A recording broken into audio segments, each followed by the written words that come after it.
Hey you guys, welcome back to the channel PHYSICSSIRJEE, and this is Pathfinder Solution series, and we are into the topic of oscillations. It's I think chapter 10 of that book, and we are going to look at build up your understanding problem number 6. So here's the formal wording of the question, right?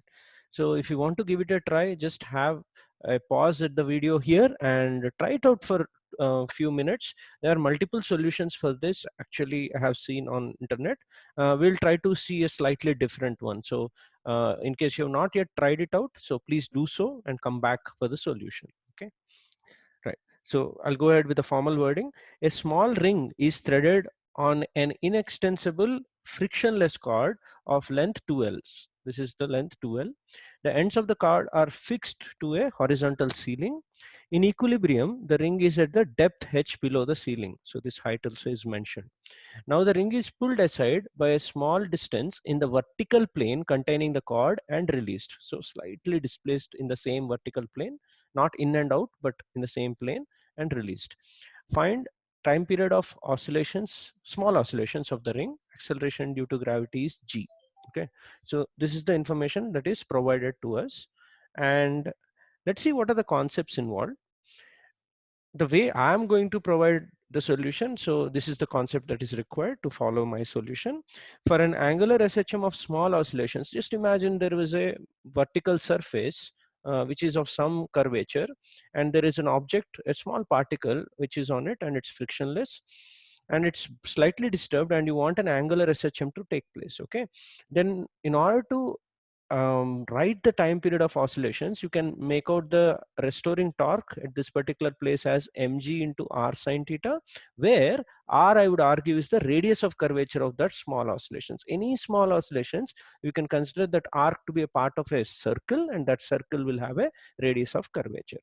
So that would be equal to I alpha, right? The restoring torque, and for small angles, sine theta is theta, and you end up getting this, which is similar to what you would have got if there were a simple pendulum of length r. Okay, so I would say next time onwards, when you can recognize a small angular SHM and the radius of curvature of that arc, then you can directly write the time period of oscillations as 2 pi root r by g. So this is a very basic concept that you need to know.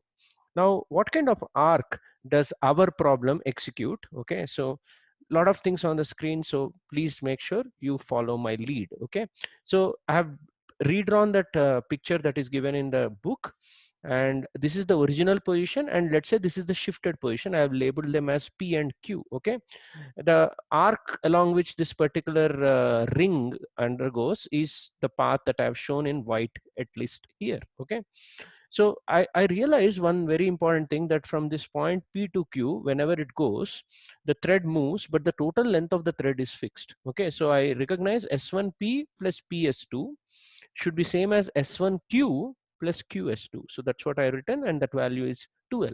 And this is a very known locus of a particle moving along an ellipse. So some of the distances from two fixed points S1 and S2 is it, if it is fixed, then that actually is an arc of a ellipse.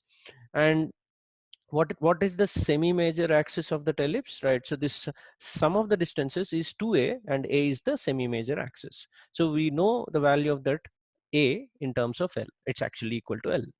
Also, the perpendicular distance from this so-called point at this particular place onto this S1, S2, which are now foci, right? S1 and S2 will become the foci of that ellipse, should be the semi-major axis, a semi-minor axis. So I have just drawn that part for our reference here. Can you see? The S1 and S2 can be represented here, and that point P and Q are here. So you drop a perpendicular onto this. This should be the semi-minor axis by definition. So which in this problem has been given as H. So that's what I have written here.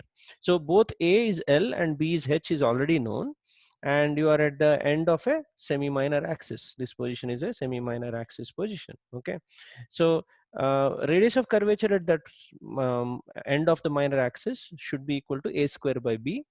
We have done this in the past video. There was an AITS select video on elliptical orbits in which we derived this using Cartesian coordinate system. So explanation of that particular video link is in the description below. If you are new to this channel, please do go through that. Otherwise, if you already know it, and this is a very interesting result that we'll use. So A is L and B is H, I substituted, and then time period of all oscillations, as I said in the previous concept slide, should be 2 pi root r by g, and the same thing can be substituted. The entire problem can be resolved using a standard conventional method where you displace this by x, and then you get the restoring force in terms of x, and use some small angle approximations to get that proportionality to x. Yes, that is a standard method and a very important method. I'm not saying this is a superior one, but this is a very interesting concept that could be utilized in small angle oscillations, especially if you have an idea of radius of curvature of that particular path. Okay, so this itself is the required answer. Okay, so we involved some math to solve the problem, so I hope you have liked it. And there are other Pathfinder solutions series that is going on, and the playlist of that link in the description is there in the sections there. So please make sure you go through that and try to benefit from all the solutions that I have provided till now. Okay, and there are other solution series that are going on, Olympiad workout series, where I do solve a lot of previous Olympiad papers like INPhO and OHPHO, and then there is other challenges that I do give as a part of the series. Okay, IITS Select series is a series which contains all the questions from the other institute IITS papers, like famous ones from all over India. Okay, and result series is where we solve doubts that are generally not discussed in textbooks and lot of topper students ask. So please make sure you take the help of all these series. The links of the playlists are in the description below, and if you like, please do share the content in the channel with your friends, and do make them subscribe to my channel. And in case you have not subscribed, and please do consider a decision of subscription. Okay, right? Thank you, and see you in the next video.